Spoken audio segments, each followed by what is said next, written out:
أعوذ بالله من الشيطان الرجيم. بسم الله الرحمن الرحيم.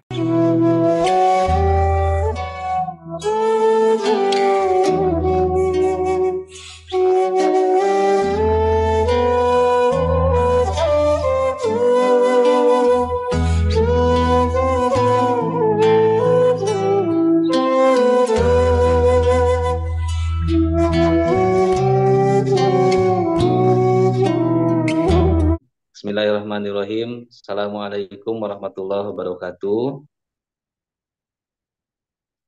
Alhamdulillah, alhamdulillahirabbil alamin, alladzi khalaqal mauta wal hayata liyabluwakum ayyukum ahsanu amala wa huwal azizul ghafur.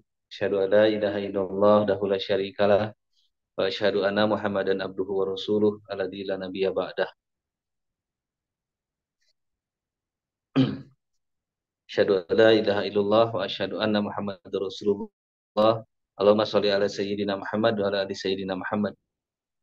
Alhamdulillah, puji dan syukur senantiasa kita panjatkan kepada Allah Subhanahu wa Ta'ala atas segala limpah nikmat serta karunia yang sampai dengan saat ini tidak pernah berhenti terus kita rasakan, terutama nikmat yang paling besar dalam hidup kita, yaitu nikmat iman dan Islam. Alhamdulillah, tidak lupa nikmat sehat, waktu, kesempatan, rezeki, taufik dan hidayah, nikmat amal soleh. Alhamdulillah, semoga Allah Subhanahu wa Ta'ala jadikan kita hamba-hambanya yang terus bersyukur dan diberikan kekuatan untuk terus menjaga dan meningkatkan keimanan dan ketakwaan kita sampai akhir hayat kita semua. Amin ya rabbal alamin. Salawat dan salam semoga senantiasa terlimpah tercurah kepada junjungan kita yang mulia, yang tercinta, Nabi besar Muhammad Sallallahu Alaihi Wasallam.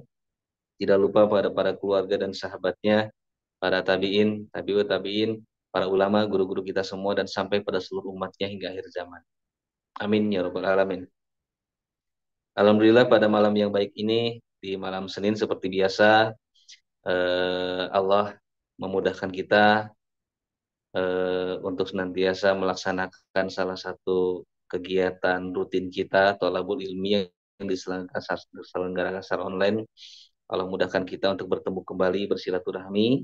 Semoga kegiatan yang kita laksanakan, yang diselenggarakan oleh Masjid Ashifa Fakultas Kedokteran Universitas Pajajaran, senantiasa menjadi kegiatan yang diberkahi Allah Subhanahu wa Ta'ala, kegiatan yang diridhoi Allah Subhanahu wa Ta'ala, dan juga senantiasa apa-apa yang kita dapatkan melalui kegiatan kita, ilmu tentunya menjadi amal soleh yang menjadi wasilah meningkatnya keimanan kita dan ketakwaan kita kepada Allah Subhanahu wa Ta'ala. Juga mengucapkan terima kasih pada seluruh pengurus yang berkontribusi atas kegiatan yang dilaksanakan ini, Ketua DKM sampai pengurus Masjid Ashifa. Semoga apa yang telah menjadi kontribusi menjadi amal soleh di depan Allah Subhanahu wa Ta'ala. Amin ya rabbal alamin. Mengucapkan terima kasih pada guru kita, Ustadz Nur Ihsan Jundullah LC. Hatur nuhun, Ustadz telah kembali bergabung bersama kami. Insya Allah kehadiran Ustadz telah banyak sekali memberikan ilmu kepada kami, dan semoga amal soleh yang mungkin telah dilaksanakan oleh jamaah Ashifa kelak menjadi aliran pahala untuk Ustadz dan keluarga. Amin ya rabbal alamin. Juga mengucapkan terima kasih pada para jamaah sekalian yang senantiasa istiqomah menantikan dan terus bergabung, baik dari keluarga besar Masjid Ashifa FK Unpad, keluarga besar Fakultas Kedokteran Unpad, keluarga besar Rumah Sakit Hasan Sadikin, dan juga alhamdulillah tidak hanya dari Fakultas Kedokteran saja yang bergabung, tapi juga dari Universitas Pajajaran, dari luar Fakultas Kedokteran juga alhamdulillah telah bergabung sedikit demi sedikit, kegiatan kita bertambah. Juga pada siapapun kaum muslimin dan muslimat yang Allah takdirkan memiliki akses untuk bergabung bersama kami. Semoga kegiatan Masjid Ashifa ini terus memberikan manfaat, memberikan kebaikan untuk semua kaum muslimin dan muslimat dimanapun berada. Amin ya rabbal alamin. Baik, kita buka kegiatan pada malam hari ini dengan kita tidak lupa meniatkan lillahi ta'ala untuk melaksanakan thalabul ilmi. Sama-sama kita luruskan hati kita dengan kita membaca basmalah bersama-sama. Bismillahirrahmanirrahim. Terkait dengan tema yang akan dibahas pada malam ini bersama guru kita semua, Ustadz Nur Ihsan Jundullah, ini adalah tema yang sangat bagus sekali, tema yang sangat implementatif, karena tidak pernah di antara kita sepanjang hidupnya, bahkan barusan juga ada yang melaksanakan, yaitu ibadah doa.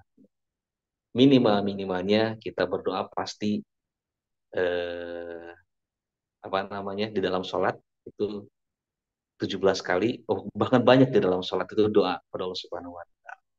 Dan juga tentunya di luar sholat juga tentunya kita mengamalkan. Namun di samping apa yang biasa kita lakukan dan sering tentunya, karena memang kita hamba Allah yang sangat menjadikan andalan doa itu, kita tidak bisa apa-apa tanpa pertolongan Allah Subhanahu wa Ta'ala. Mungkin sebagian kita kadang terlalu fokus kepada bagaimana doa yang benar sesuai dengan yang dicontohkan Nabi itu barangkali. Tidak jarang juga teman-teman kita juga berdiskusi bahkan masuk ke ranah perdebatan dalam hal itu. Tetapi mungkin ada yang lupa terbahas dan ini sebetulnya prioritas. Tidak hanya benar atau tidaknya berdoa walaupun itu sangat penting dan memang harus benar, tetapi kadang ada yang lupa bagaimana adab kita berdoa kepada Allah Subhanahu wa Ta'ala. Karena itu juga sangat penting sekali. Nah, dan insya Allah semoga dengan kita menyimak kajian pada malam hari ini, karena dikhawatirkan mungkin saya pribadi juga teman-teman semua bisa jadi ada doa yang tidak dikabul, mungkin doanya benar, tetapi mungkin adabnya yang mungkin kurang tepat. Begitu. Nah, insya Allah akan dibahas pada malam hari ini. Semoga pertemuan ini menjadi ilmu yang bermanfaat, yang kelak menjadi penguat amal soleh kita, khususnya dalam berdoa kepada Allah Subhanahu wa Ta'ala. Baik, seperti biasa, sebelum kita langsung pada kajian Ustaz Ihsan, dimohon para jamaah sekalian boleh disiapkan alat tulisnya, mushaf Quran barangkali silahkan dicatat jika ada pertanyaan nanti. Dan tidak bosan-bosannya saya menyampaikan kepada jamaah sekalian, dimohon jika ada pertanyaan mohon agak disampaikan nanti setelah Ustadz menyampaikan paparan. Karena dikhawatirkan ketika kita terpikir satu pertanyaan nih karena mendengar beberapa patah kata dari Ustadz, langsung kita tulis panjang-panjang. Takutnya nanti ada jawaban yang terlewat atau hal yang penting yang saya sampaikan kita lewat. Baik, kita langsung saja pada guru kita, adab dan terkabulnya doa bersama guru kita Ustadz Nuri Sanjundullah. Waktu dan medianya kami persilakan. Mangga Ustadz. Baik, atur. Suara saya jelas? Sangat jelas Ustadz. Alhamdulillah. Baik. A'udzubillahi minasyaitonirrajim. Bismillahirrahmanirrahim. Assalamualaikum warahmatullahi wabarakatuh. Waalaikumsalam warahmatullahi wabarakatuh. Alhamdulillah. Alhamdulillahi rabbil alamin. Wabihi nasta'in ala umuri dunya waddin. Wassalatu wassalamu ala ashrafil anbiya'i wal mursalin. Wa ala alihi wa ashabihi ajma'in. Rabbi syrah li sadri wa yassir li amri wahlul 'uqdatam min lisani yafqahu qawli. Allahumma la sahla illa ma ja'altahu sahla wa anta taj'alul hazna idza syi'ta sahla. Allahumma la ilma lana illa ma 'allamtana innaka antal alimul hakim. Allahumma 'allimna ma yanfa'una wanfa'na bima 'allamtana wa zidna ilman wa amalan ya rabbal alamin, amma ba'du. Bapak Ibu, alhamdulillah saya bersyukur malam ini kembali bisa bersilaturahim, bertemu di media Zoom dalam pertemuan majelis ilmu. Mudah-mudahan di pertemuan malam ini Allah meridhai kita semuanya, dan apa yang kita lakukan malam ini semoga menjadi amal soleh. Semua keutamaan dari majelis ilmu bisa kita dapatkan di kesempatan malam hari ini insyaallah. Salawat beserta salam senantiasa terlimpah tercurah untuk junjungan kita semua Nabi Muhammad sallallahu alaihi wasallam. Semoga kita dibimbing, dimudahkan untuk mengkalibrasi diri kita, mensinkronisasi keseharian kita dengan kompas yang sudah diberikan oleh Rasulullah sallallahu alaihi wasallam sebagai panduan dari bangun tidur sampai tidur lagi. dari ujung rambut sampai ujung kaki, dari urusan masuk toilet sampai urusan bernegara. Semoga Allah mengizinkan kita untuk bertemu dengan Rasulullah Sallallahu Alaihi Wasallam kelak di surga Firdaus insyaallah. Amin ya rabbal alamin. Bapak Ibu, saya yakin kita semua punya hajat dan kebutuhan masing-masing sesuai dengan kapasitasnya. Dan siapapun itu kebutuhan ini terpenuhi, baik yang sifatnya material atau non-material. Kita ini tercipta dengan kebutuhan. Kita ini tercipta fakir. Kita ini tercipta membutuhkan sesuatu yang tidak bisa kita dapatkan kecuali dari luar diri kita. Sehingga Allah Subhanahu wa taala menyiapkan takdir ini agar kita bergantung dengan yang bisa memenuhi kebutuhan tadi. Tentu kalau Allah mau, mudah saja menciptakan kita, menciptakan manusia sebagai makhluk yang independen, tidak perlu bersandar kepada apapun, tidak perlu bergantung kepada siapapun, bahkan kepada lingkungan sekitarnya. Tapi Allah ingin agar kita bersandar dan bergantung, ya. Karena kebahagiaan justru ada di sana. Kebahagiaan saat kita memiliki sandaran. Asal sandarannya tepat. Asal gantungannya sesuai dengan settingan dari pabriknya. Sesuai dengan default yang sudah Allah ciptakan bagi kita semua. Bapak Ibu, malam ini seperti yang disampaikan tadi, insya Allah kita akan sama-sama mempelajari tentang tools, satu perangkat yang disiapkan oleh Allah Subhanahu wa taala agar kelemahan dan kefakiran kita ini memiliki solusinya. Ya. Dan hanya yang tahu solusi inilah yang akan diberikan kebahagiaan oleh Allah Subhanahu wa taala. Karena yang paling tahu tentang satu produk, yang menciptakan produk itu sendiri. Yang paling paham tentang satu ciptaan adalah yang menciptakan itu sendiri. Sebagaimana prosedur pemakaian pasti akan dikirim oleh pabrik, ya, karena merekalah yang paling mengerti, merekalah yang paling paham bagaimana cara menggunakannya. Tools ini bernama doa. Perangkat ini bernama memohon dan meminta kepada Allah Subhanahu wa taala. Bapak Ibu, saya izin untuk share screen. Mudah-mudahan memudahkan kita dalam belajar bersama di malam hari ini insyaallah.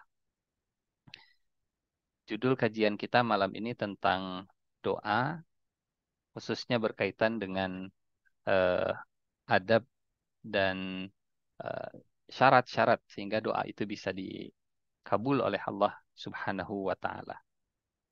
Tentu yang menerangkan tentang adab dan terkabulnya doa ini yang memerintahkan dan mengajarkan doa itu sendiri, ya. Sehingga kita akan banyak melampirkan ayat-ayat dan hadis-hadis sebagai panduan terbaik dan rujukan terbaik dalam melaksanakan atau menggunakan perangkat ini, menggunakan tools dan fasilitas ini. Fasilitas dari Allah yang namanya doa. Bapak Ibu, kita mulai dari tujuan penciptaan kita. Kenapa Allah memproduksi kita? Kenapa Allah menciptakan kita? Kenapa kita ada? Pertanyaan ini hanya bisa dijawab oleh mereka yang mendapatkan informasi langsung dari penciptanya. A'udzu billahi minasyaitonir rajim. Bismillahirrahmanirrahim. Wa ma khalaqtul jinna wal insa illa liya'budun. Dan aku tidak menciptakan jin dan manusia. Disebut jin lebih dulu karena mereka lebih awal dalam penciptaannya. Kita manusia ini makhluk terakhir yang dihadirkan oleh Allah di alam semesta. Hari Jumat di waktu asar setelah hewan dicipta Allah, bumi dicipta Allah, tanah dicipta Allah, malaikat dan jin sudah terlebih dulu ada, baru manusia dicipta Allah sebagai makhluk yang paling junior, makhluk terakhir. Lalu apa tujuannya?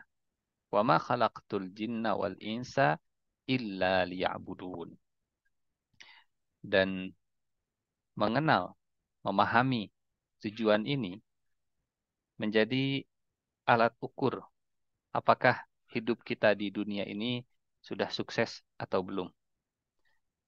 Alat ukur kesuksesan itu kalau sudah selaras dengan tujuan. Ya. Orang yang tidak sukses, orang yang tidak mencapai tujuan. Orang yang berhasil adalah orang yang tujuannya tercapai. Sehingga berlimpah harta belum tentu sukses kalau tidak sesuai dengan tujuan. Tujuannya untuk beribadah. Menjadi terkenal belum tentu berhasil dalam pandangan Allah. Karena tujuan Allah mengadakan kita, menciptakan kita untuk ibadah. Orang sukses adalah orang yang memenuhi tujuan hidupnya, orang yang berhasil mencapai tujuan penciptaannya. Walaupun dia sehebat Fir'aun, tapi kalau tidak menyembah Allah, dia bukan orang sukses. Walaupun hartanya semelimpah Qarun, tapi kalau tidak menyembah Allah, maka dia belum sukses. Walaupun dia berpengaruh seperti Namrud, tapi kalau tidak menyembah Allah, maka dia tidak berhasil hidupnya dan dia tidak sukses hidupnya. Orang sukses, orang yang mencapai tujuan diciptakan. Wa ma khalaqtul jinna wal insa illa liya'budun. Nah, berangkat dari sini, kemudian di ayat berikutnya, ya, Allah Subhanahu wa taala di surat Ghafir ayat ke-60, Allah Subhanahu wa taala menjadikan doa itu sebagai deklarasi pengabdian, sebagai deklarasi penghambaan. Bahkan Rasulullah Shallallahu alaihi wasallam menjadikan doa itu sebagai ibadah.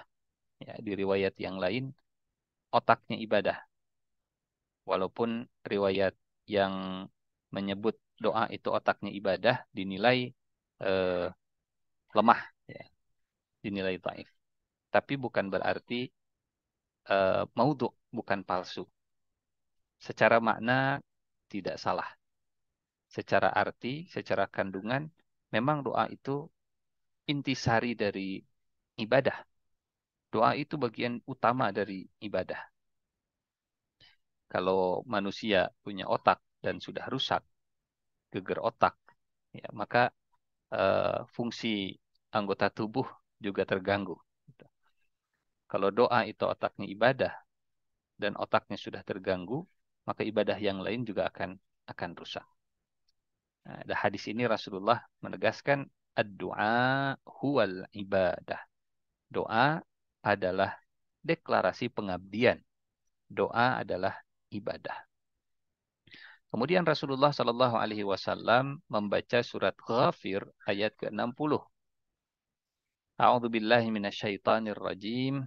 Wa qala rabbukum ud'uni astajib lakum. Innal ladzina yastakbiruna an ibadati sayadkhuluna jahannama dakhirin. Dan Rob kalian berkata, Rob yang dalam bahasa Indonesia diterjemahkan Tuhan, dalam bahasa Arab punya makna yang lebih jauh dari sekedar makna Tuhan. Karena di bahasa Indonesia, Rob dan ilah sama-sama terjemahannya Tuhan. Robbun Tuhan, ilah juga Tuhan. Dalam bahasa Arab, Robbun itu Tuhan yang memberi. Ilah itu Tuhan yang disembah. Rob Tuhan yang ngasih, ilah Tuhan yang berhak untuk nyuruh. Jadi satu paket antara ngasih dan nyuruh. Rob kita adalah Allah. Karena siapa lagi yang bisa memberi? Memberi nafas, memberi usia, memberi nyawa, memberi ijabah, memberi kesehatan, ya, memberi keturunan, kalau bukan Allah Subhanahu wa taala. Di saat yang sama, Allah juga ilah, Tuhan yang berhak disembah. Dan orang yang bertauhid, orang yang menyatukan Rob dan ilahnya, dikasihnya dari Allah, dan ketundukan ketaatannya juga kepada Allah. Pengabdiannya juga kepada Allah. Nah, orang yang dualisme dalam akidahnya, dia tidak menyatukan antara Rob dengan ilah, dikasihnya dari Allah, tapi mengabdinya bukan kepada Allah. Robnya kepada Allah, karena siapa lagi kalau bukan Allah Rob kita. Iblis pun mengakui kalau Allah itu sebagai Rob. Sehingga Iblis pun berdoa, Iblis pun meminta, Iblis pun ingin dipanjangkan usia. Mintanya kepada Rob, ke Allah Subhanahu wa taala. Tapi ada dualisme dalam akidahnya Iblis, ya. Robnya ke Allah, tapi ilahnya ke hawa nafsu. Tidak mengabdikan dirinya kepada Allah Subhanahu wa taala. Maka yang seperti ini yang tidak mentauhidkan, ya. Tauhid artinya mengintegrasikan antara rububiyah dan uluhiyah, yang menyatukan antara Allah sebagai Rabb dan Allah sebagai ilah. Tentu kalau interaksi dengan manusia, kita senang dengan orang yang suka ngasih dan eh, apa agak jaga jarak dengan orang yang suka nyuruh begitu. Tapi kalau satu paket maka harus diambil semuanya. Seorang istri senang kalau banyak dikasih oleh suami. Tapi harus satu paket. Sudah dikasih maka harus siap disuruh. Kita bekerja di rumah sakit, dikasih fasilitas, dikasih bulanan, dikasih income dan seterusnya, maka harus siap juga disuruh. Harus siap juga untuk mengabdi. Satu paket. Nah, yang berbahaya, yang celaka itu kalau dikasihnya mau, mengabdi dan disuruhnya tidak mau. Nah, inilah yang disebut dualisme atau bahasa lainnya musyrik begitu, menduakan. Wa qala rabbukum, dan berkatalah Rabb, Tuhan yang selama ini terus merawat, memberi, menciptakan, memberi kesehatan. Ud'uni, Allah yang nyuruh. Nyuruh supaya minta. Ud'uni, mintalah kepadaku. Dan tidaklah Allah memerintah. Itu enggak mungkin Allah nyuruh untuk minta kecuali karena Allah mau ngasih. Wa qala rabbukum ud'uni astajib lakum. Bapak Ibu, tentu kita sadar tanpa diminta pun Allah banyak ngasih. Bahkan jauh lebih banyak memberi yang tidak kita minta dibanding memberi yang kita minta. Ya. Tanpa diminta Allah tetap ngasih karena Allah sebagai Rabb.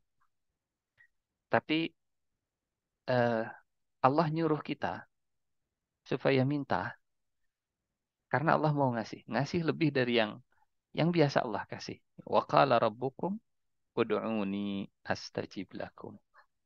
Sehingga kata Umar bin Khattab, ya, yang sudah memahami kandungan ayat Al-Quran, termasuk ayat ini, kata beliau, inni la ahmilu hammal ijabah, walakinni ahmilu hammad du'a. Saya itu tidak khawatir dengan ijabah dari Allah. Yang saya khawatirkan adalah doa saya. Sayanya berdoa atau tidak, adabnya saya benar atau tidak, syarat syarat yang harus saya penuhinya saya kerjakan atau tidak. Gitu. Karena Allah yang nyuruh, Allah mau ngasih. Ud'uni, berdoalah kepadaku. Beda dengan manusia yang kadang sesumbar. Pokoknya kalau ada apa-apa, bilang saja ya. Pokoknya kalau ada perlu, WA saja ya. Pokoknya kalau sedang kepepet, kabari saja ya. Gitu. Tapi eh, prakteknya belum tentu saat di WA, biar silaturahmi tidak putus. Gitu ya. Pinjam dulu 100, biar silaturahmi tetap tertata, pinjam dulu 1 juta. Biar silaturahmi tidak buyar, pinjam dulu 1 miliar. Jawabannya mungkin biar silaturahmi tetap terjalin, balikin dulu dong duit kemarin. Ud'uni astajib lakum. Berbeda dengan Allah Subhanahu wa taala, memberi perintah karena memang Allah mau memberi apa yang kita minta. Kemudian Allah mengancam mereka yang tidak mau minta. Allah tidak suka dengan yang merasa tidak butuh, sehingga disebutnya sombong. Innalladzina yastakbirun. Sesungguhnya orang yang sombong an ibadati, dari menyembahku. Nah, inilah yang kemudian dimaknai oleh Rasulullah tadi bahwa doa itu adalah ibadah. Karena dalam ayat ini Allah menyebut orang yang sombong tidak mau berdoa, dia itu sombong tidak mau mengabdi dan beribadah. Innalladzina yastakbiruna an ibadati sayadkhuluna jahannama dakhirin. Mereka yang sombong mengabdi kepadaku, tidak mau berdoa kepadaku, akan masuk neraka. Ini kan ayat yang menggambarkan kasih dan sayangnya Allah. Justru yang tidak minta malah masuk neraka. Yang minta justru masuk surga. Gitu. Masya Allah. Kalau manusia lain cerita. Kalau manusia itu jarang minta malah disuka. Sering minta malah malah apa ya? Malah nggak disuka begitu. Tapi Allah terbalik. Jalan masuk surga justru dengan banyak minta. Gitu ya. Jadi kalau ingin jadi pengemis, jadilah pengemis ke Allah. Kalau ingin jadi orang fakir, jadilah orang fakir ke Allah. Kalau ingin mengajukan proposal, ajukanlah proposal sebanyak-banyaknya kepada Allah Subhanahu wa taala. Karena itulah jalan surga kita dan jalan cinta kita. Jalan Allah mencintai kita itu dengan banyak berdoa, dengan banyak meminta sebanyak-banyaknya. Bapak Ibu, saya ingin menggarisbawahi kalimat sebanyak-banyaknya. Kenapa? Karena Allah senang dengan permintaan dari hamba, karena yang meminta itu ya, mereka sudah menunjukkan dan mendeklarasikan pengabdian. Sebanyak-banyaknya itu ya, kalau bisa setiap saat kita menunjukkan pengabdian, maka itu lebih baik. Misalnya nanti kita akan bahas ya di belakang tentang waktu. Kapankah waktu terbaik dalam berdoa dan meminta? Ya, berangkat dari ayat ini sebanyak-banyaknya. Semakin sering kita minta, semakin besar kita dicinta. Mau sebelum sholat, atau di dalam sholat, atau setelah sholat. Karena kita ingin menunjukkan, mendeklarasikan pengabdian kepada Allah Subhanahu wa Ta'ala. Gitu. Dan eh, apa namanya?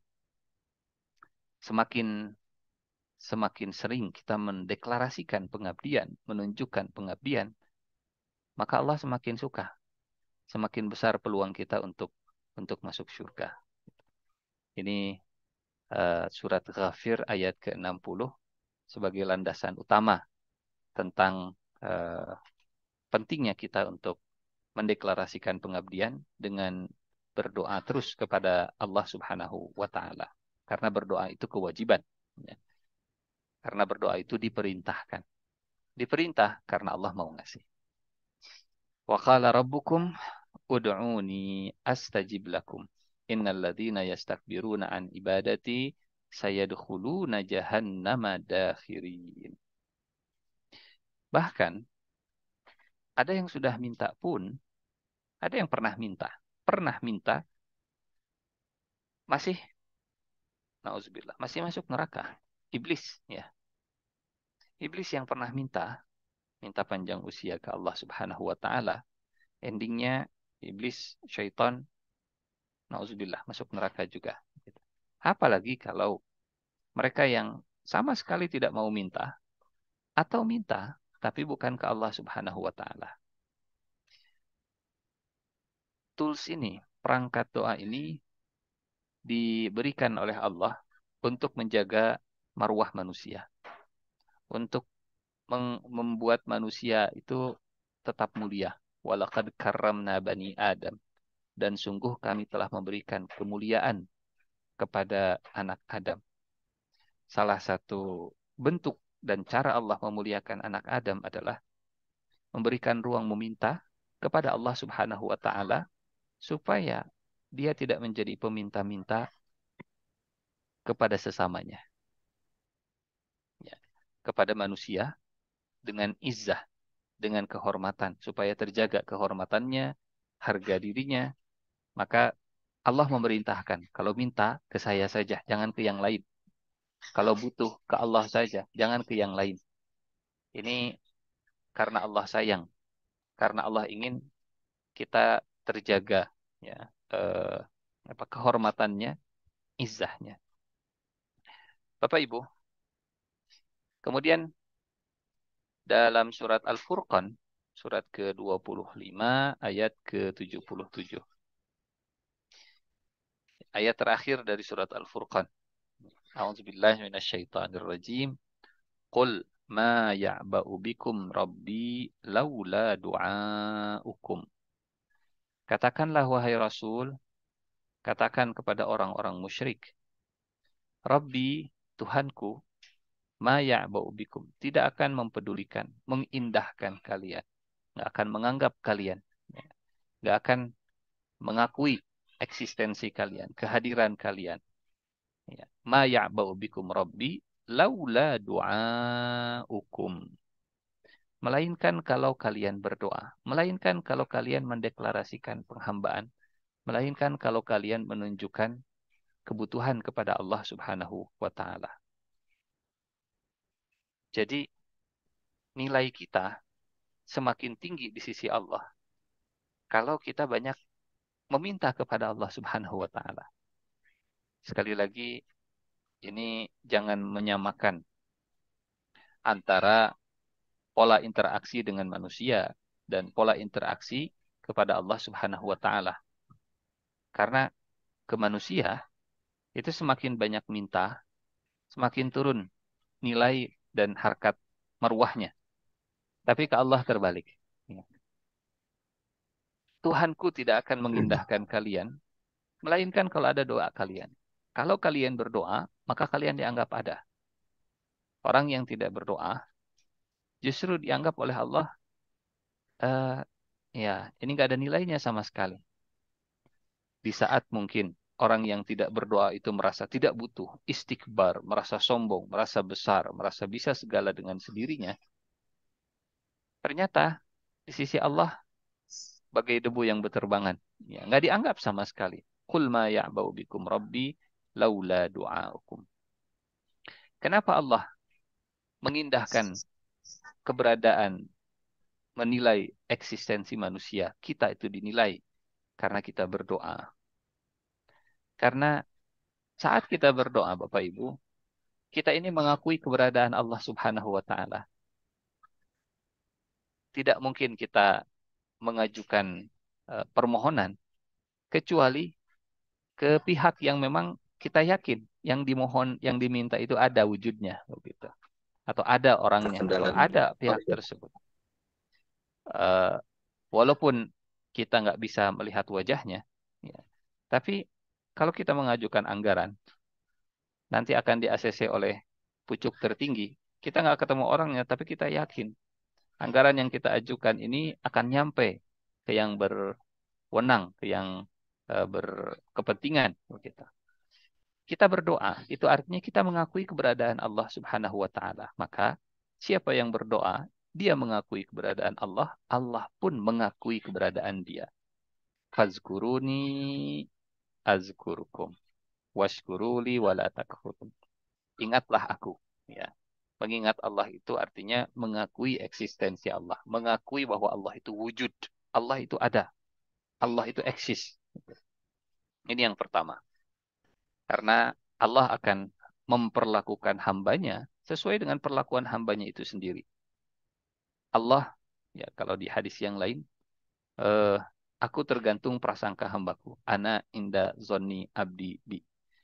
Bagaimana prasangka hamba kepada Tuhannya, maka seperti itu juga Allah memperlakukan hambanya. Di surat Ar-Ra'du, ya, Allah tidak akan mengubah satu kaum sampai kaum tersebut mengubah apa yang ada pada jiwa mereka. Innallaha la yughayyiru ma biqaumin hatta yughayyiru ma bi anfusihim. Dalam satu hadis, kalau hambaku mendekat satu jengkal, maka aku akan mendekat kepadanya satu hasta. Kalau dia mendekat satu hasta, maka aku akan mendekat satu depa. Kalau dia mendekat satu depa, maka aku akan melangkah kepadanya. Kalau dia melangkah, maka aku akan berlari kepadanya. Jadi resiprok, ya, polanya saling begitu. Saat berdoa berarti mengakui keberadaan Allah, saat itu juga keberadaan kita itu dinilai oleh Allah, diakui eksistensinya oleh Allah Subhanahu wa taala. Qul ma ya'ba'u bikum rabbi laula du'aukum. Yang kedua, berdoa itu artinya mengakui kalau Allah Maha mendengar. Ya, Allah Maha melihat, Allah Maha memperhatikan. Karena kita tidak mungkin mengajukan sesuatu, memohon sesuatu, meminta sesuatu, kecuali yang akan kita minta ini akan merespon, ya, akan mendengar, membaca kalau WA, akan mengangkat kalau telepon begitu. Yang ketiga, berdoa itu artinya kita mengakui kemampuan Allah yang bisa memberi apa yang kita butuhkan. Jadi dalam doa itu ada pengakuan terhadap kebesaran, kehadiran, kemampuan. Sehingga kul ma ya'ba'u bikum rabbi laula du'aukum. Dari Allahnya, ya, akan lebih mengakui lagi kepada kita. Fazkuruni azkurkum. Ingat Allah, Allah akan ingat kita. Akui keberadaan Allah, Allah mengakui eksistensi kita. Dan kalau Allah sudah mengakui, maka hamba ini akan diakui oleh makhluk-makhluk Allah yang lainnya. Ya. Kalau butuh pengakuan makhluk, maka perbanyaklah berdoa. Karena Allah akan membuat makhluk di sekitar kita mengakui. Ini yang pertama. Berdoa itu artinya mengakui Allah, keberadaannya, kemampuannya, perhatiannya. Dan yang kedua, berdoa itu mengakui kelemahan kita. Mengakui kita butuh sandaran, gantungan. Dan mengakui perintah Allah untuk berdoa. Dan mengakui kasih sayang Allah Subhanahu wa ta'ala. Bapak Ibu, pengakuan ini, ya, adalah rangkuman dari surat Al-Fatihah. Kalau kita lihat urutan ayat-ayat di surat Al-Fatihah, doa itu di bagian terakhir, bagian ihdinas siratal mustaqim, di ayat ke-6 dan ke-7. Sebelum ayat 6-7, dari ayat 1 sampai ayat ke-5, itu kandungannya adalah pengakuan terhadap nama Allah. Bismillah. Pengakuan terhadap Asmaul Husna. Ar-Rahman Ar-Rahim. Pengakuan terhadap pujian itu milik Allah. Alhamdulillah. Pengakuan terhadap rububiyahnya Allah. Rabbil Alamin. Penguasaan Allah terhadap alam semesta. Pengakuan terhadap Asmaul Husna dan kasih sayang Allah. Ar-Rahmanir Rahim. Pengakuan terhadap kerajaan Allah dunia dan akhirat. Maliki Yaumiddin. Kemudian bagian berikutnya pengakuan bahwa kita ini butuh. Iyyaka na'budu, hanya kepada Engkau kami menunjukkan, mendeklarasikan pengabdian. Wa iyyaka nasta'in, dan hanya kepada Engkau kami menggantungkan harapan. Baru setelah itu berdoa. Jadi makna-makna berdoa ini adalah makna yang bisa kita temukan juga di dalam surat Al-Fatihah. Sehingga Kembali ke surat Al-Furqan, saat berdoa, saat mengakui Allah, maka saat itu juga Allah akan mengindahkan kita, mengakui keberadaan dan eksistensi kita. Bapak Ibu yang Allah muliakan, nah, kemudian yang berikutnya, ayat yang berikutnya, surat Al-Baqarah ayat 182. Ya. A'udzubillahi minasyaitonirrajim. Wa idza sa'alaka ibadi anni fa inni qarib ujibu da'watad da'i idza da'an falyastajibuli wal yu'minu bi la'allahum yarshudun. Dan apabila hamba-hambaku bertanya kepadamu tentangku, maka jawablah, aku itu dekat. Ini konteksnya pertanyaan dari seorang sahabat, apakah Allah itu jauh sehingga kalau berdoa harus teriak-teriak, harus dengan suara yang tinggi, atau Allah itu dekat sehingga cukup dengan berbisik Allah bisa mendengar. Apabila hambaku bertanya kepadamu tentang aku, jauh atau dekat, maka jawablah, fa inni qarib, maka sesungguhnya aku ini dekat.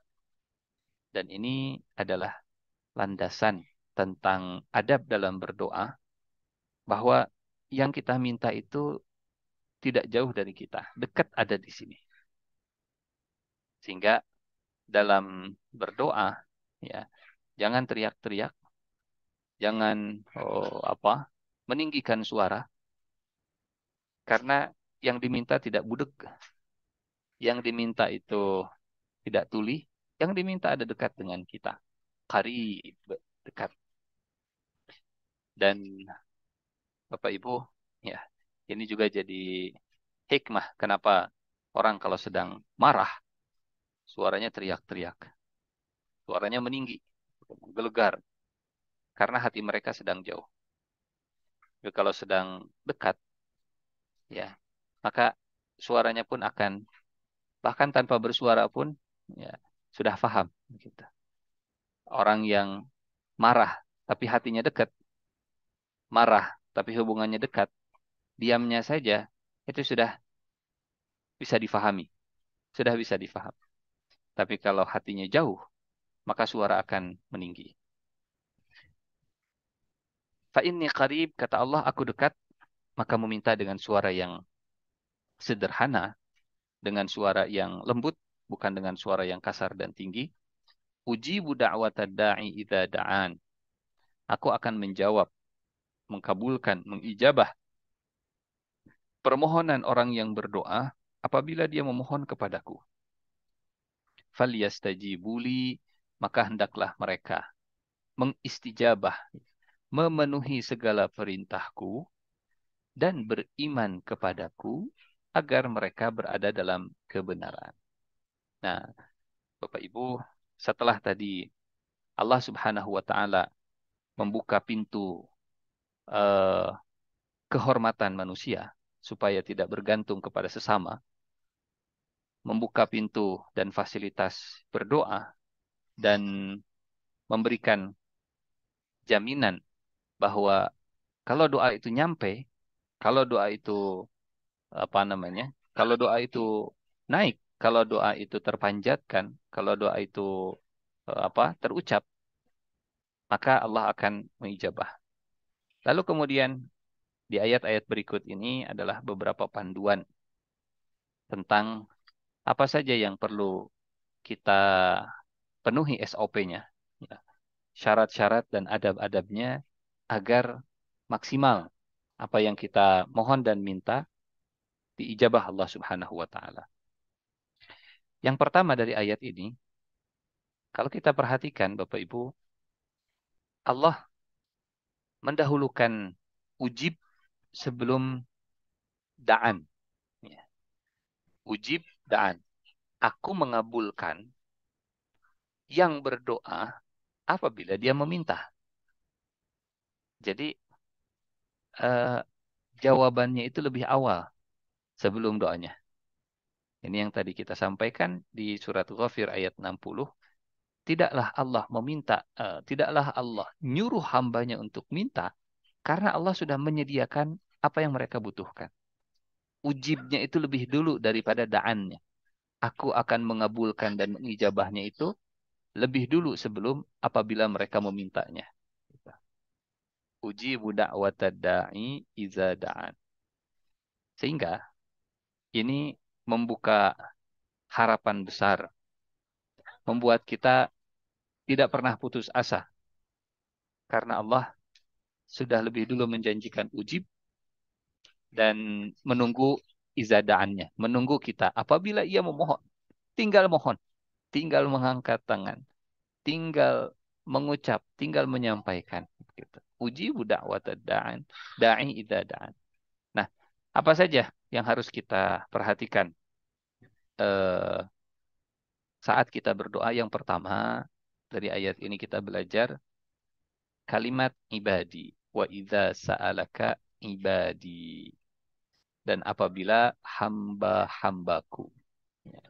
Menunjukkan penghambaan, memperlihatkan, menampilkan pengabdian, menunjukkan bahwa kita ini adalah hamba Allah. Menunjukkan bahwa kita ini butuh kepada Allah Subhanahu wa Ta'ala. Gitu. Itu sebabnya kata Ibnu Athaillah As-Sakandari ya, dalam kitab Al-Hikam, beliau mengumpamakan ayat tentang sodakoh ya, itu untuk orang fakir. Ayatnya di surat At-Taubah ayat 103. A'udzubillahi minasyaitonirrajim. Innamas shadaqatu lil fuqara. Sesungguhnya sedekah itu akan diberikan kepada yang fakir. Ibnu Athaillah beliau mengambil hikmah dari ayat ini. Kalau sedekah itu diberikan kepada yang fakir, maka semakin fakir, semakin layak dia untuk menerima sedekah. Semakin menunjukkan kefakirannya, ya kalau kita misalnya sesama manusia, kita ingin memberi dan yang diberi beragam eh, apa level kesejahteraannya. Maka siapa yang akan lebih prioritas untuk kita beri, pasti yang paling terlihat dan nampak kefakirannya. Sehingga tadi kata Ibnu Athaillah As-Sakandari, innamas shadaqatu lil fuqara. Sedekah itu bagi yang fakir. Allah akan memberi saat kita menampilkan kefakiran kita. Ini yang pertama, menampilkan penghambaan ibadi wa idza sa'alaka ibadi. Tampilkan bahwa kita ini rendah di hadapan Allah Subhanahu wa taala. Dan bagaimana turunannya dalam mengaplikasikan penampilan penghambaan ya, mengangkat tangan. Mengangkat tangan itu menunjukkan dan menampilkan penghambaan. Tanda kalau kita itu ingin dikasih, tanda kita itu sedang minta, tanda kita itu memang sedang butuh. Bahkan dalam momen istisqa, Rasulullah itu sampai tangannya diangkat setinggi-tingginya, bahkan ketiaknya kelihatan. Anas bin Malik yang meriwayatkan hadis tentang mengangkat tangan di sholat istisqa, beliau yang melihat sampai keteknya Rasulullah, ketiaknya Rasulullah kelihatan putihnya. Gitu. Saking putihnya kulit Rasulullah, ketiaknya pun putih. Ya. Jadi sunnah Rasul menjaga ketiak. Tangannya diangkat. Gambaran kalau ya Allah saya fakir, ya Allah saya butuh, ya Allah saya minta, ya Allah saya kepepet, ya Allah ini ibadi. Tampilkan bahwa kita itu butuh. Kemudian bentuk aplikasi dari menampilkan penghambaan, menampilkan pengabdian, menampilkan kita fakir itu dengan keseriusan, ya. Bukan dengan kalau kata orang Sunda mah DHTK begitu ya, daik heuk teu kajeun. Sehingga kalimat yang harus dihindari saat kita meminta itu kalimat jika engkau berkenan. Ya Allah ampuni saya jika engkau berkenan. Ya Allah kabulkan permintaan saya jika engkau berkenan. Begitu. Tapi liya'zimal mas'alah. Kata Rasulullah, dengan azam, dengan tekad. Karena Allah nggak akan bisa dipaksa. Gitu. Kalau jika berkenan itu diplomatis begitu ya. Seperti yang DHTK, gitu. Dikasih juga nggak apa-apa. Justru itu tidak menunjukkan kefakiran. Tunjukkan kefakiran. Ya Allah, saya butuh. Ya Allah, saya kepepet. Ya Allah, tidak ada lagi. Di perang Badar. Di perang Badar. Atau sebelum perang Badar, Rasulullah sampai berdoa, Allahumma intahlik hadhil isabah falan tu'bad fil ardi abada. Ya Allah, kalau pasukan Badar ini hancur dan kalah, di dunia ini tidak ada lagi yang akan menyembah Engkau. Ini saking, ya Allah saya sudah kepepet. Ya Allah saya sangat butuh. Ini menampilkan penghambaan.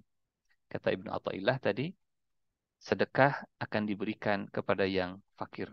Makin menunjukkan fakirnya, makin menunjukkan susahnya, makin menunjukkan butuhnya, maka akan makin prioritas untuk diberinya. Yang kedua, fa inni qarib, meyakini kedekatan Allah Subhanahu wa taala. Tidak ya Bapak Ibu, kalau orang dekat itu pasti akan hadir hatinya. Kalau orang jauh, ya sudahlah. Eh, Toh belum tentu didengar, toh belum tentu diperhatikan, toh belum tentu tahu. Itu namanya eh, menganggap Allah itu jauh. Tapi kalau dekat, hati itu akan hadir. Ya, akan lebih fokus, lebih serius. Ujibu da'watad da'i idza da'an falyastajibu li. Nah, ini penting yang ketiga. Menyambut perintah Allah. Istijabah, fast respon terhadap perintah Allah Subhanahu wa taala. Sekali lagi, Bapak Ibu, Allah memperlakukan kita bagaimana kita memperlakukan Allah. Ingat Allah, Allah ingat kita, gitu ya. Apa? Fazkuruni azkurukum. Ingat Allah, maka Allah akan mengingat kita. Prasangka baik ke Allah, maka Allah berikan sesuai dengan prasangka kita. Kita mau berubah, maka Allah pun kasih perubahan itu. Dan seterusnya. Jadi, kalau fast respon terhadap perintah Allah, insya Allah, Allah pun fast respon saat kita mengajukan permohonan. Resiprok. Ya. Falyastajibuli, maka penuhilah segala perintahku, maka segeralah menyambut seruanku, maka fast responlah. Kalau Allah manggil, kemudian kita gercep, insya Allah kita memohon, gercep juga dijabahnya. Itu makna falyastajibuli. Kalau kewajiban apa apa kalau ada yang membutuhkan, kita segera untuk menolong, maka Allah juga akan segera menolong kita saat kita butuh Allah Subhanahu wa taala. Ya Allah, saya sedang ada kebutuhan, kepepet, eh, butuh pertolongan Engkau. Wa iyyaka nasta'in. Tolong bantu saya ya Allah. Falyastajibu li. Maka penuhilah segala perintahku. Perintah Allah adalah menolong kalau ada yang memerlukan. Gitu. Jangan sampai begini. Ini makna falyastajibu li. Ya Allah, maafkanlah kesalahan saya. Maafkanlah dosa-dosa saya. Tapi di saat yang sama, kita nggak mau memaafkan kesalahan orang lain. Ini belum faliyastajibuli. Di saat kita berdoa, Allahumma innaka afuwun tuhibbul afwa fa'fu anni. Engkau maha pemaaf dan maafkanlah saya. Tapi di saat yang sama, kita menyimpan dendam dan nggak mau memaafkan. Ini kan tidak faliyastajibuli, gitu ya. Dan boleh jadi inilah adab yang sangat urgen, yang tidak boleh dilupakan, ya, sangat penting. Bagaimana Allah memperlakukan kita, bagaimana kita memperlakukan Allah. Fast respon, maka fast respon kalau kita butuh. Eh, Cepat menolong, maka Allah pun cepat menolong kita saat kita butuh. Kata Nabi, Allahu fi aunil abdi, maka al abdu fi auni akhihi. Allah ada dalam apa?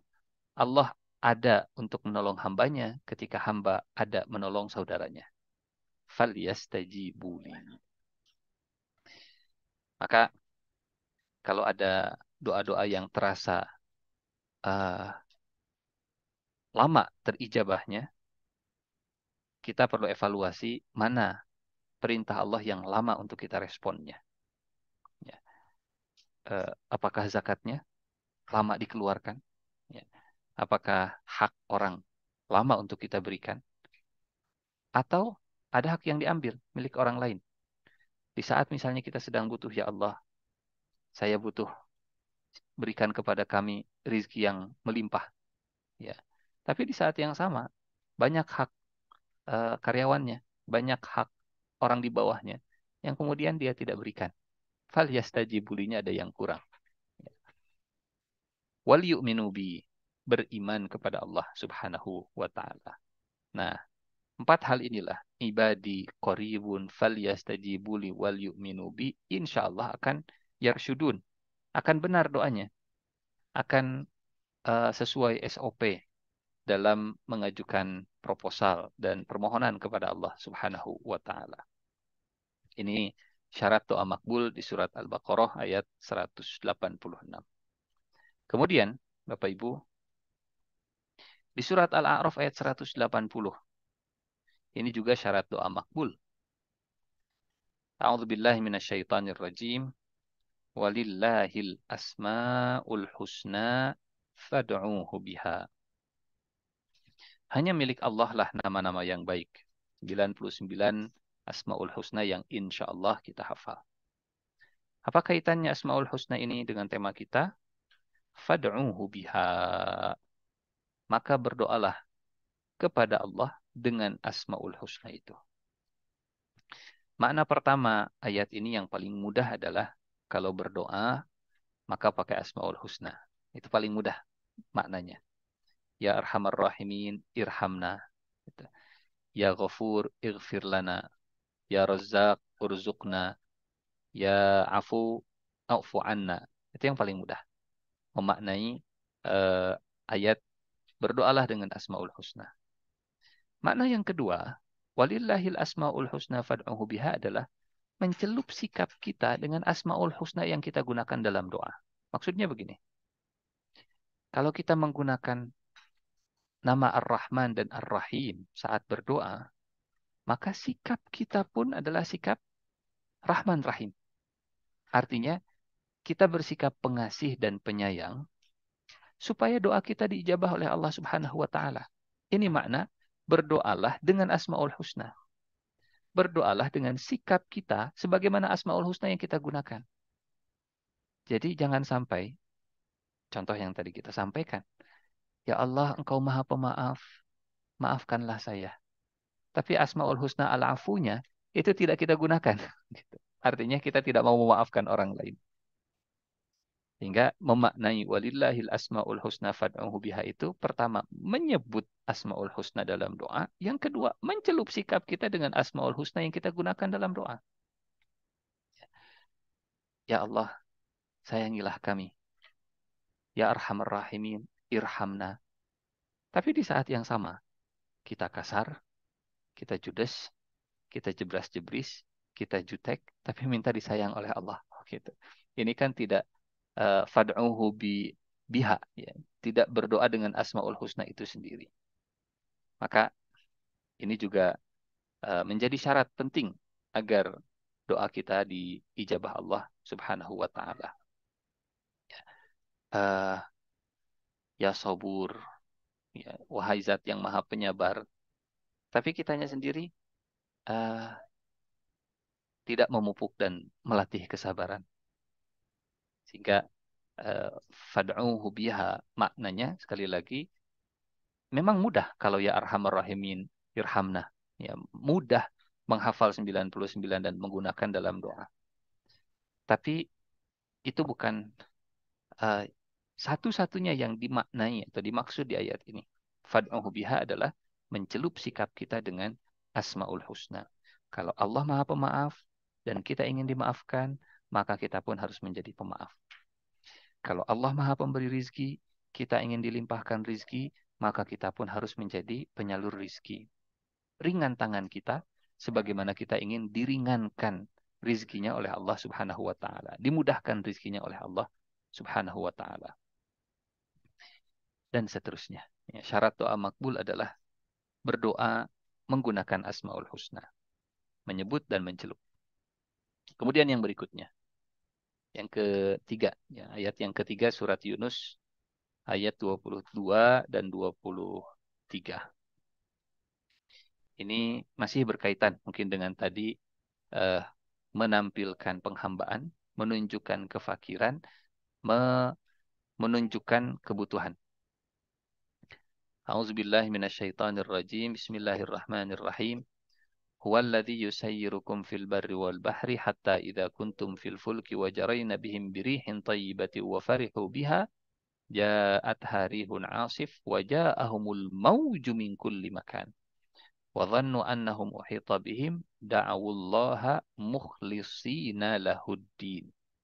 Lain anjaitana min hadhihi lanakunanna minasyakirin falamma anjahum idzahum yabghuna fil ardi bighairil haqq.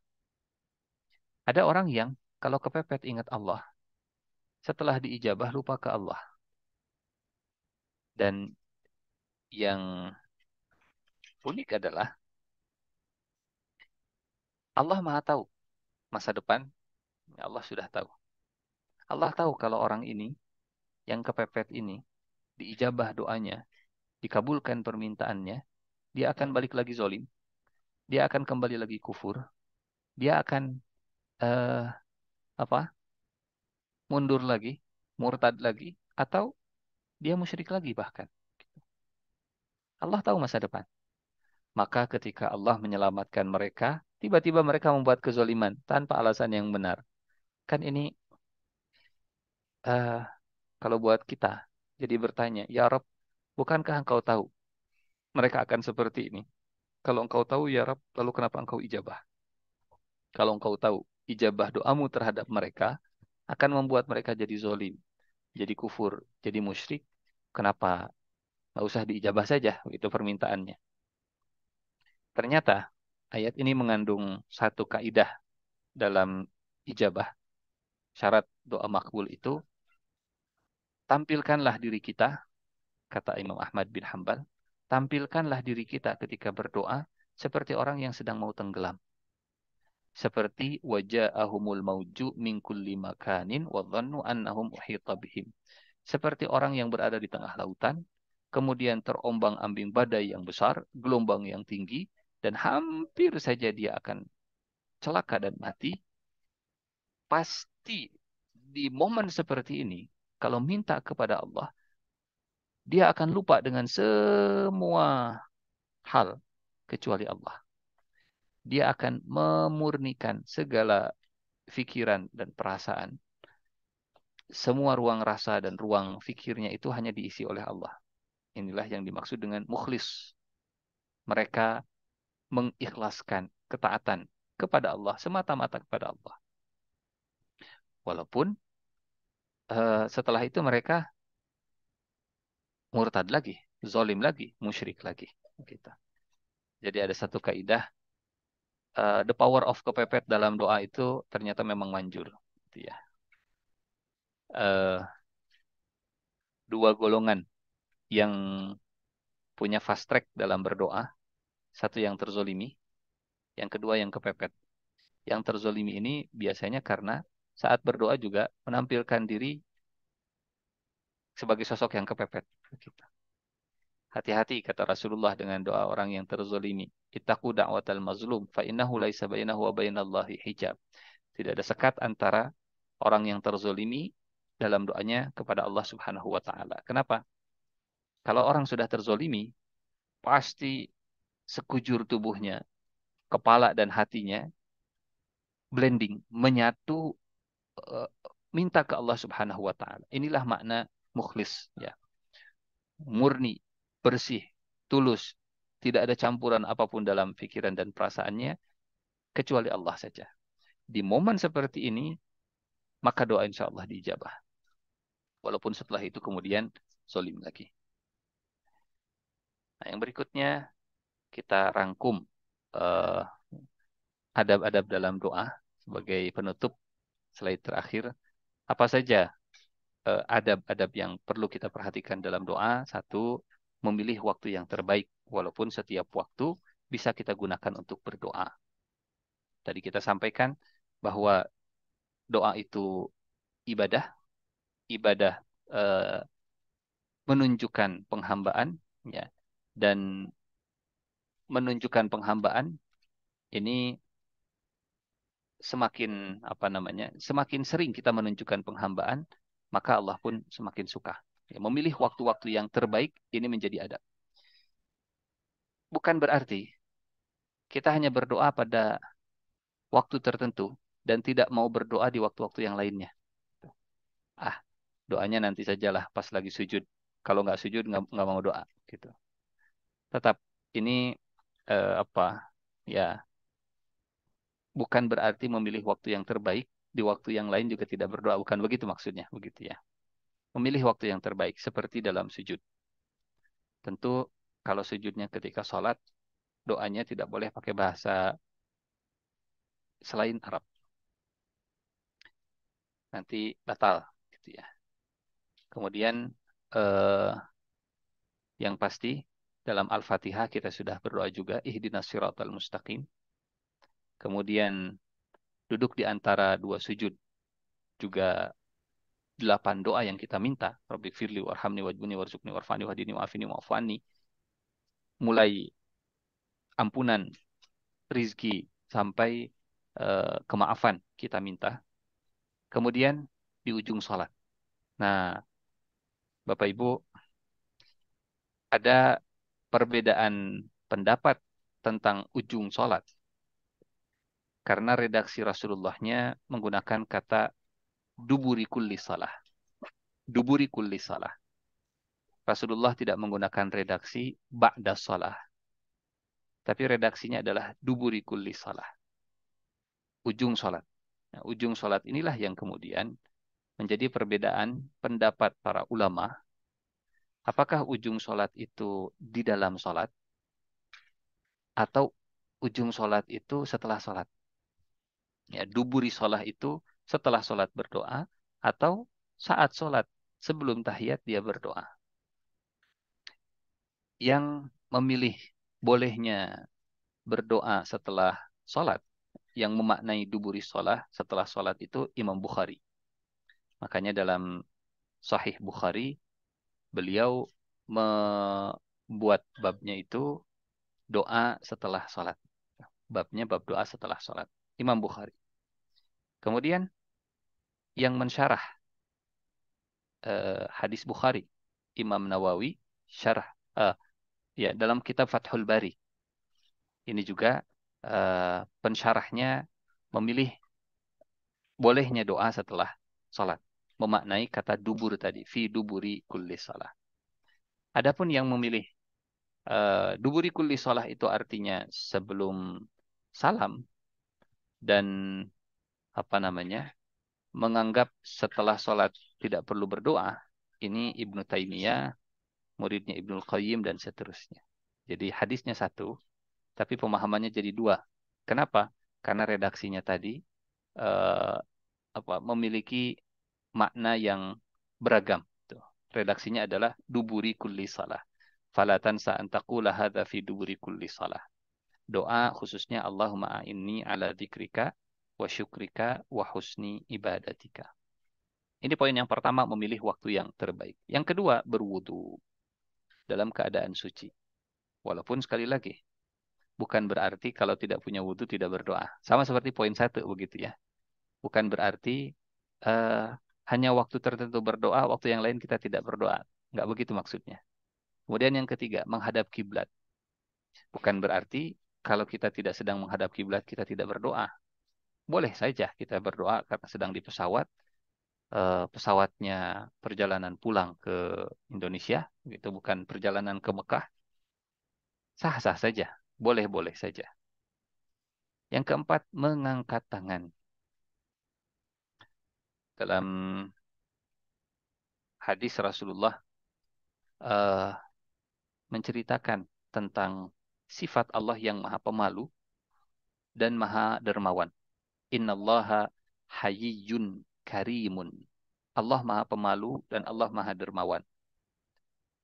Allah malu kalau ada hambanya mengangkat tangan, kemudian turun tangan hamba ini tanpa dapat apa-apa. Jadi Allah malu kalau diminta nggak ngasih. Gitu. Allah malu kalau ada hamba mengangkat tangan. Innallaha hayyun karim. Yastahi an yarfa'a abdahu thumma yaruddahu masifran khaibatain. Dan mengangkat tangan ini teknisnya bisa menghadap ke wajah atau menghadap ke langit.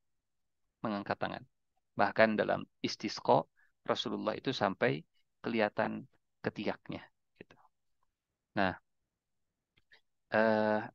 perbedaan pendapat dalam mengangkat tangan itu redaksi riwayat Anas bin Malik yang menyebut begini.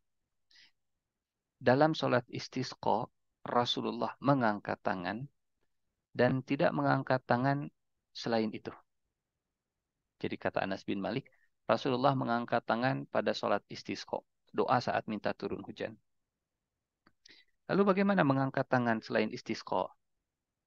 Para ulama kemudian menjelaskan bahwa yang dimaksud oleh Anas bin Malik, Rasulullah mengangkat tangan setinggi itu ketika sholat istisqa dan tidak setinggi itu pada selainnya. Gitu. Jadi bukan berarti hanya pada istisqa saja mengangkat tangan.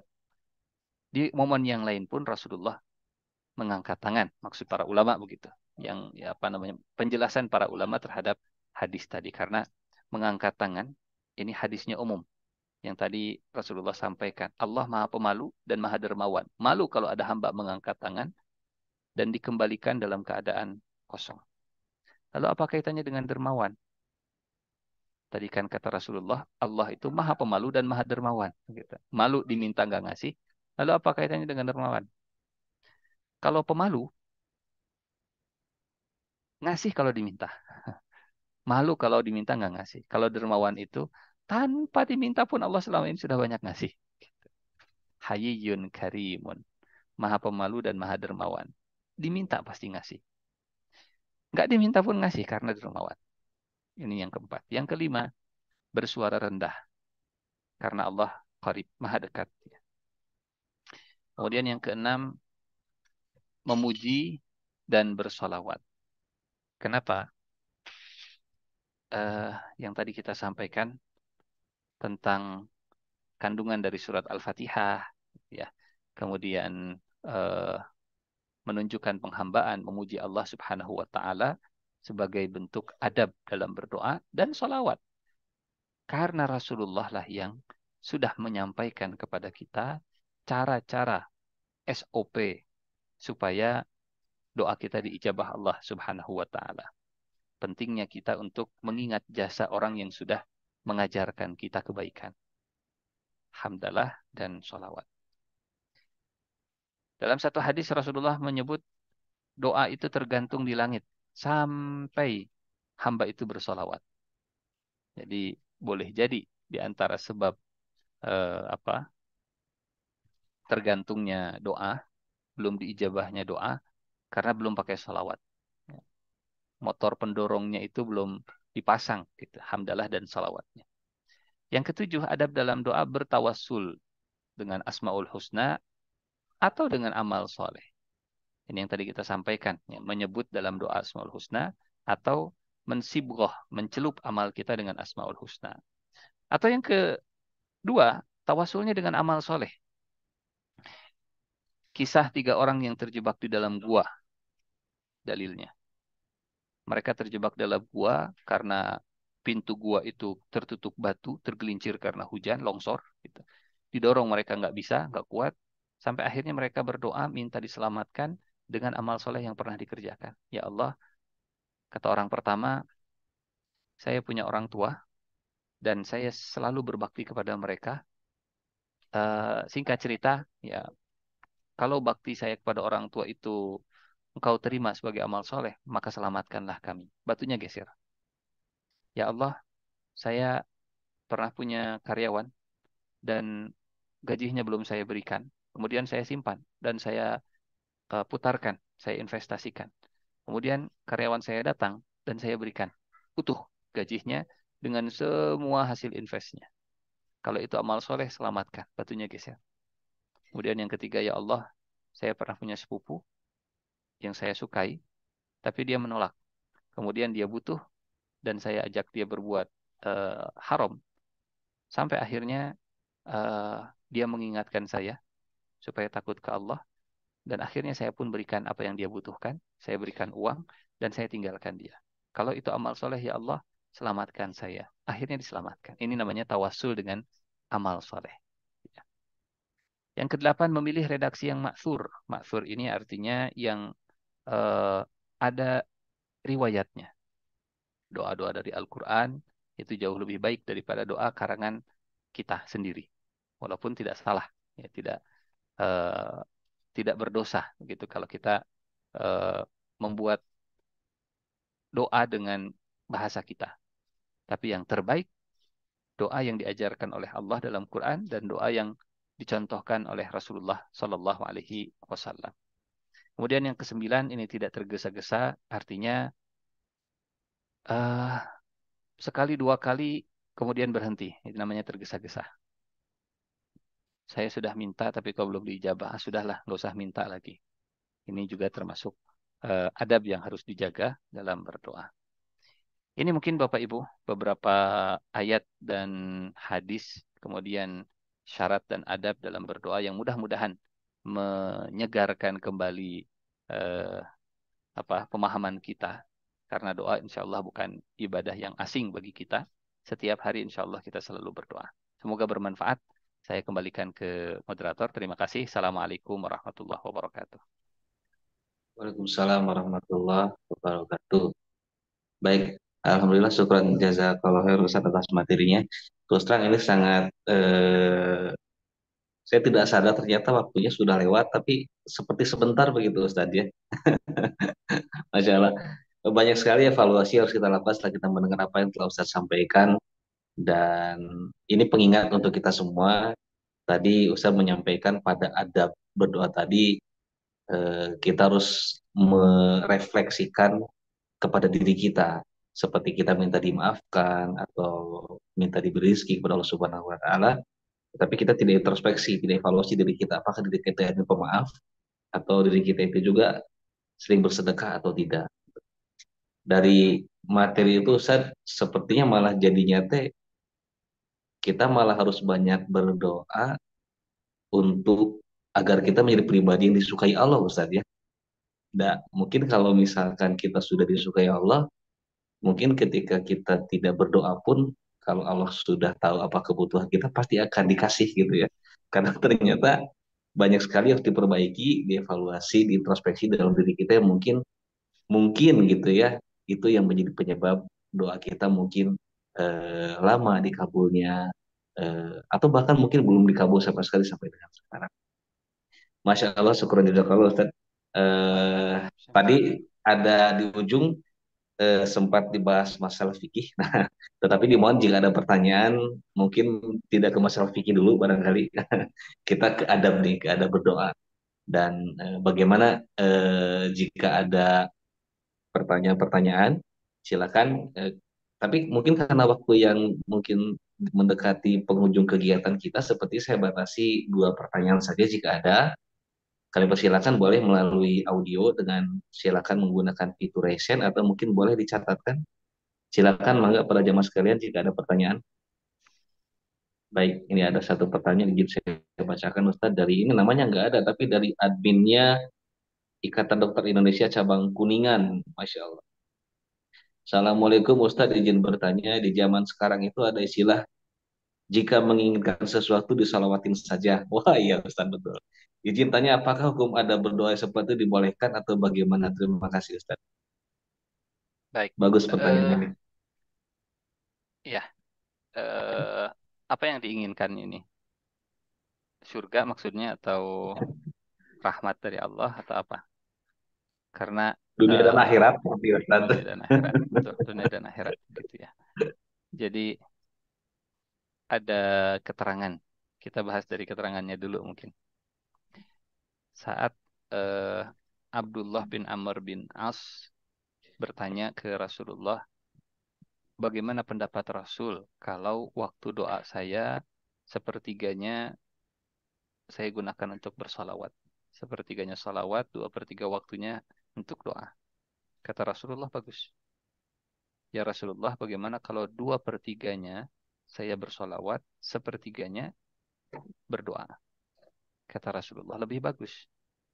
Ya Rasulullah, bagaimana kalau semua waktu doa saya pakai buat solawat? Begitu. Kata Nabi, idzan yukfa hammuka wa yughfaru dzanbuka.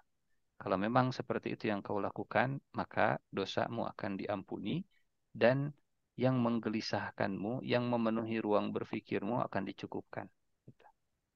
Nah, berangkat dari sini, salawat kepada Rasulullah itu banyak faidahnya, banyak fadilahnya. Hanya eh, apa gunakan fasilitas ini, permohonan dan doa kepada Allah Subhanahu wa taala ini dengan bijaksana, dalam arti begini. Bukan hanya yang kecil-kecil, tapi juga yang besar-besar, gitu ya. Ibaratnya kita bisa loh minta ke Allah itu surga dengan salawat, minta diampuni dengan salawat, bukan hanya minta apa ya Allah itu ada mobil salawatin dulu, gitu ya. Jadi orientasi kita adalah orientasi ukhrawi. Orientasi kita adalah orientasi yang jauh lebih besar, jauh lebih berdampak begitu. Nah, berangkat dari sinilah sebagian kemudian me, apa menjadikan salawat itu sebagai apa? Sebagai cara untuk memenuhi hajatnya. Karena tadi ada penggalan redaksi yukfaham muka. Semua yang membuat engkau gelisah, semua yang membuat eh, engkau terus berpikir, semua yang mengisi ruang berpikirmu, Allah akan cukupkan. Begitu. Hanya, Bapak Ibu, memaknai semua yang engkau pikirkan akan dicukupkan. Ham itu pikiran tentang masa depan. Dicukupkannya boleh jadi begini. Dengan banyak sholawat, boleh jadi justru keinginan yang menggebu-gebu itu justru malah jadi mereda. Hmm. Itu makna idzan yukfahamuk. Melihat rumah, wah, Allahumma salli ala Muhammad, Allahumma salli ala Muhammad. Boleh jadi justru akan mereda begitu. Dan itu jauh lebih baik. Kenapa? Bapak Ibu, dalam surat Al-Kahfi, bisa dilihat dalam surat Al-Kahfi, surat ke-18 yang insya Allah rutin kita baca, tepatnya di ayat ke-20, saya sambil melihat ya, mohon maaf.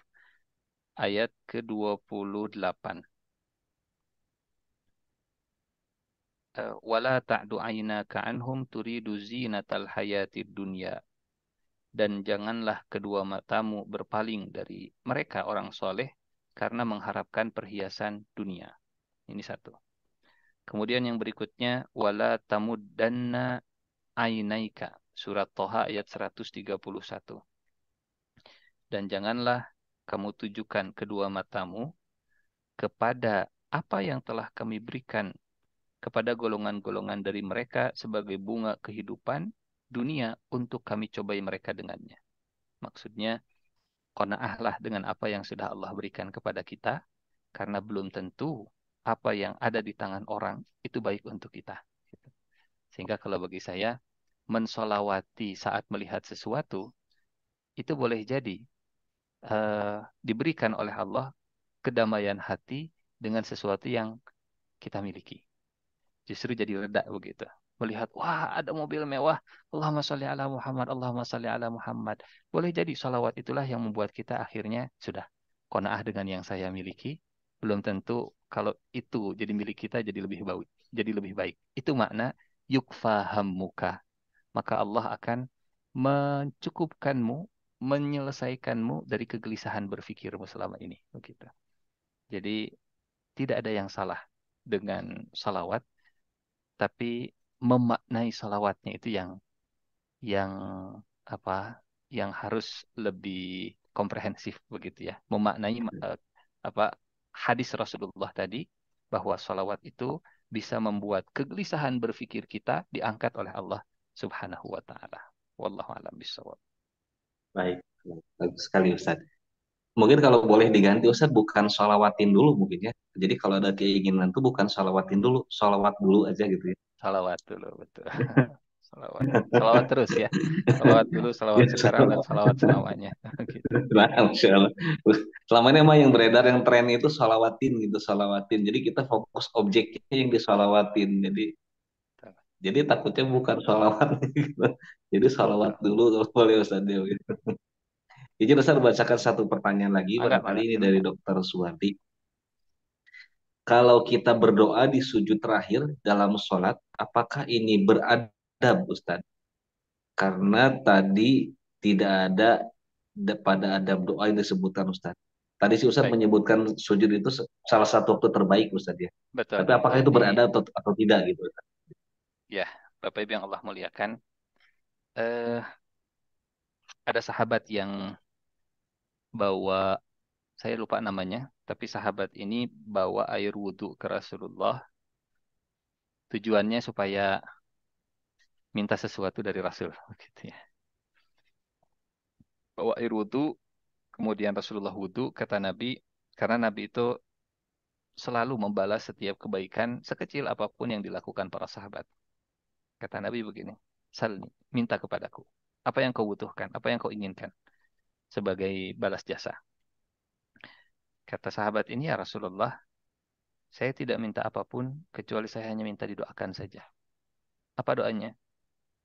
Tolong doakan supaya saya jadi teman engkau di surga. Tolong doakan supaya saya jadi teman engkau di surga. Kata Nabi, ada lagi yang lain nggak? Atau ada yang lain nggak mintanya? Enggak ya Rasulullah, itu saja. Kata Nabi begini, fa'inni ala kathrati sujud. Maka engkau harus menolong saya dengan memperbanyak sujud. Para ulama menjelaskan hadis ini, memperbanyak sujud, meminta dalam sujud, menolong Rasulullah supaya bisa bersama dengan Rasulullah Shallallahu Alaihi Wasallam. Gitu. Artinya doa dalam sujud itu termasuk waktu yang dibolehkan dan termasuk waktu yang terbaik. Hanya dengan catatan tadi bahasanya jangan bahasa selain Arab gitu ya. Dan yang terbaik adalah doa-doa yang maksur, doa-doa yang dicontohkan Rasulullah Shallallahu Alaihi Wasallam. Dan ini juga penting, saat sujud jangan membaca Quran, saat ruku jangan membaca Quran. Kalaupun kita mau doa, ya doanya itu memang doa, niatnya adalah doa bukan baca Quran, begitu ya. Karena tidak boleh ruku dan sujud membaca Quran. Kenapa Ustadz? Hmm, kalau mencari alasannya bisa beragam. Ada yang mengatakan karena saat ruku kepala kita itu sejajar dengan dubur kita. Karena saat sujud kepala kita itu lebih rendah daripada dubur kita, begitu. Sementara firman Allah itu harus tinggi. Firman Allah itu harus di atas. Eh, Adapun saat berdiri, ini firman Allah itu adanya di atas. Sementara dubur dan kaki adanya di bawah. Ala kulli hal, itu hikmahnya saja ya. Intinya kita mengerjakan sesuatu karena disuruh. Gitu. Nah, di hadis yang lain, Rasulullah menjelaskan posisi terdekat kita dengan Allah itu saat sujud. Aqrabu ma yakunu bainal abdi bi rabbih as-sujud. Jarak terdekat kita dengan Allah itu adalah saat kita sedang sujud. Nah, karena jaraknya dekat, tadi di surat Al-Baqarah ayat 180, kedekatan jarak itu adalah kesempatan untuk memohon. Fa inni qarib. Dan sujud jarak yang terdekat, maka momen terbaik untuk eh, berdoa kepada Allah Subhanahu wa taala. Wallahu a'lam bishawab. Baik, terima kasih. Ustaz, dari yang populer kita dengar bahwa berdoa di saat sujud itu adalah saat yang paling baik untuk berdoa karena itu masa-masa kita dekat dengan Allah.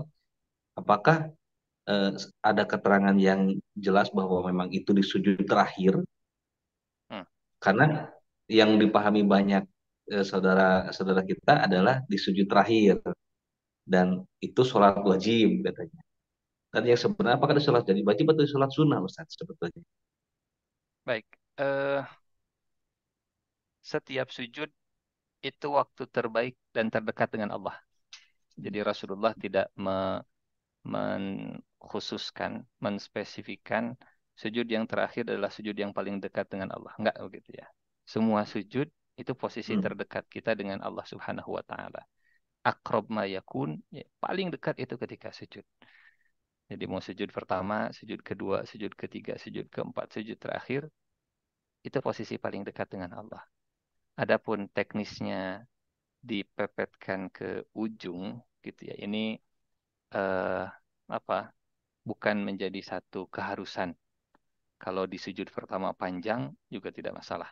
Cuman kalau kita jadi imam, ya memperhatikan kondisi makmum. Mungkin ada makmum kalau kelamaan sujud beser begitu ya, keluar air seninya gitu. Atau kalau kelamaan sujud puyeng ketika bangun, itu lain cerita. Begitu. Tapi kalau kita sedang sendiri atau kita jadi makmum dan imamnya juga panjang, tidak dilarang dan termasuk waktu yang dianjurkan untuk berdoa. Jarak terdekatnya itu di setiap sujud, bukan hanya sujud terakhir saja. Wallahu a'lam bishawab. Masya Allah, alhamdulillah. Ustaz boleh izin ada pertanyaan satu lagi dari saya Ustaz sebelum Mangga, ditutup. Nanti aman. boleh langsung ditutup. Tadi saya sebetulnya tadi saya untuk tidak bertanya masalah fikih ya, tapi sedikit Ustaz boleh masalah fikih Ustaz. Terkait dengan tadi Ustaz telah bahas masalah duburnya sholat Ustaz. Baik. Kalau izin bertanya Ustaz, kan tadi Ustaz sampaikan ada dua penjelasan ya. Berarti ada yang memaknai dubur sholat itu sebelum salam, artinya setelah fil alamina innaka hamidum majid dia berdoa begitu Ustaz ya. Dan kalau yang setelah sholat berarti dia berdoa aja setelah zikir yang Subhanallah 33, Alhamdulillah 33 dan takbir 33 ya Ustaz begitu. Nah, ada kedua pendapat tersebut. Izin saya pribadi Ustaz menjalankan keduanya Ustaz. Karena kedua-duanya saya jalankan. Jadi sebelum salam saya berdoa dan setelah zikir pun itu saya berdoa insya Allah. Yang ingin saya tanyakan Ustaz, sebetulnya makna dubur yang sebetulnya itu apa Ustaz? Karena kalau misalkan kita berbicara dubur kan itu bagian tubuh kita yang paling belakang saja artinya nempel bagian kita. Apakah dubur itu dalam makna bahasa Arab sendiri adalah bagian sesuatu dari sholat atau jika memang dimaknai bukan bagian dari sholat artinya di luar sholat terus saya mengamalkan Ustaz apakah takutnya sholat saya jadi batal gitu Ustaz karena belum salam itu masih dalam sholat. Mohon penjelasan Ustaz, boleh Baik. singkat Ustaz. Kalau panjang juga boleh. Enggak Ya. Ustaz. Eh, perbedaannya bukan sejak sekarang begitu ya. Perbedaan ini sudah sejak zaman dulu memaknai kata dubur. Jadi kalau kemudian saya memutuskan bahwa makna dubur cuma satu, yang lain salah, rasanya juga tidak tepat begitu ya. Karena yang berbeda pendapat juga para ulama. Sementara saya hanya penuntut ilmu dari para ulama tadi. Begitu. Hingga yang memaknai dubur itu bagian dalam sholat, yang memaknai dubur juga setelah sholat. Dua-duanya punya argumentasi masing-masing dan yang salah mah yang tidak sholat tuh. Jadi saya cenderung tidak menyalahkan eh, siapapun yang berdoa selama doanya tidak pakai bahasa Indonesia begitu ya. Bukan berarti pakai bahasa Inggris boleh. Doanya tetap pakai bahasa Arab. Kemudian doanya doa yang maksur, itu doa yang terbaik. Khususnya doa tadi, Allahumma a'inni ala dzikrika wa syukrika wa husni ibadatika. Karena eh, kalau ini tafsirnya Abdullah bin Abbas kalau saya tidak salah, beliau menafsirkan ayat fa'idza faraghta fansab. Tafsirannya ada banyak. Fa'idza faraghta fansab di antara eh, mufassir ada yang menafsirkannya kalau engkau sudah selesai sholat maka lanjutlah berdoa. Fa'idza faraghta fansab. Selesai sholat lanjut doa. Dan ini jadi dalil dalam Al-Quran tentang kebolehan berdoa setelah menunaikan sholat. Sholat apapun. Dalam sholat sunnah juga ada doa duha gitu ya. Doa sholat duha, ada doa sholat istikharah, dan seterusnya. Jadi kalau mencari apa dalilnya di dalam Al-Quran, kalau doa itu setelah sholat, ya tafsir para ulama, tafsir para mufassir, fa'idha farokta fansab. Sehingga dalam sholat berdoa bagus, setelah sholat berdoa bagus, dalam sholat dan setelah sholat juga berdoa bagus, yang tidak bagus, yang tidak sholat. Wallahu a'lam bishawab. Itu mungkin Fadri. Baik, syukur Ustaz. Baik, terima kasih Ustaz atas waktu dan ilmu yang diberikan pada malam ini. Syukur jazakallahu khairan. Juga para jamaah, semoga apa yang kita simak tadi Allah berikan rezeki berupa pemahaman untuk kita semua sehingga kita dimudahkan untuk pengamatannya. Baik Ustaz, terima kasih. Mohon izin sebelum ditutup kajian ini, mohon untuk memimpin doa singkat untuk kita semua. Dan juga kita mendengar tadi, walaupun walau alam kedepannya seperti apa, tadi Mahkamah Internasional menyampaikan bahwa Israel harus segera angkat kaki katanya dari bumi Palestina karena Alhamdulillah. ilegal dan sebagainya begitu. Tadi saya lihat berita seperti itu tadi siang. Semoga Allah Subhanahu wa taala segera berikan pertolongan untuk saudara-saudara kita di sana dan Allah merdekakan negara Palestina. Mangga Ustaz, mohon doa. Baik, a'udzubillahi minasyaitonirrajim. Bismillahirrahmanirrahim. Hamdan na'imin, hamdan syakirin, hamdan yuwafi ni'amahu wa yukafi'u mazidah. Ya Rabbana lakal hamdu kama yanbaghi li jalali wajhika wa 'azimi sultanik. Allahumma salli ala sayyidina Muhammad wa ala alihi wa sahbihi ajma'in. Allahumma ighfir lana wa liwalidina wa li ikhwanina alladhina sabaquna bil iman wa la taj'al fi qulubina ghillan lil ladzina amanu rabbana innaka ra'ufur rahim. Rabbana ظلمنا أنفسنا وإن لم تغفر لنا وترحمنا لنكونن من الخاسرين. ربنا آتنا في الدنيا حسنة وفي الآخرة حسنة وقنا عذاب النار. وصلى الله على سيدنا محمد وعلى آله وصحبه وسلم والحمد لله رب العالمين. Amin. Alhamdulillah rabbil alamin. Baik, pada hadirin sekalian, kajian online Masjid Asy-Syifa Fakultas Kedokteran Pajajaran. Semoga kegiatan kita menjadi kegiatan yang berkah dari Allah Subhanahu wa taala, dan semoga pertemuan dan silaturahmi kita secara online ini senantiasa tidak hanya pertemuan yang berakhir malam ini saja, tapi juga pertemuan selanjutnya, dan juga semoga menjadi wasilah berkumpulnya kita juga nanti di surganya Allah Subhanahu wa taala. Amin ya Allah rabbal alamin. Insya Allah kita akan bertemu kembali pada hari-hari yang akan datang. Mohon maaf atas segala kekurangan dan semoga kita bisa mengamalkan apa yang telah kita dapatkan pada malam hari ini, tentunya dalam tema yang dibahas, yaitu semoga kita lebih khusyuk lagi dalam berdoa dan semoga kita bisa lebih berevaluasi dan introspeksi, semoga kita menjadi hamba yang lebih baik dan segera Allah ijabah setiap hajat kita, setiap doa kita, baik urusan dunia kita maupun akhirat kita. Amin ya Allah rabbal alamin. Kita tutup kegiatan kita dengan doa kifatul majelis bersama-sama. Subhanakallahumma wa bihamdika asyhadu an la ilaha illa anta astaghfiruka wa atubu ilaik. Alhamdulillahirabbil alamin. Billahi taufiq wal hidayah. Assalamualaikum warahmatullahi wabarakatuh.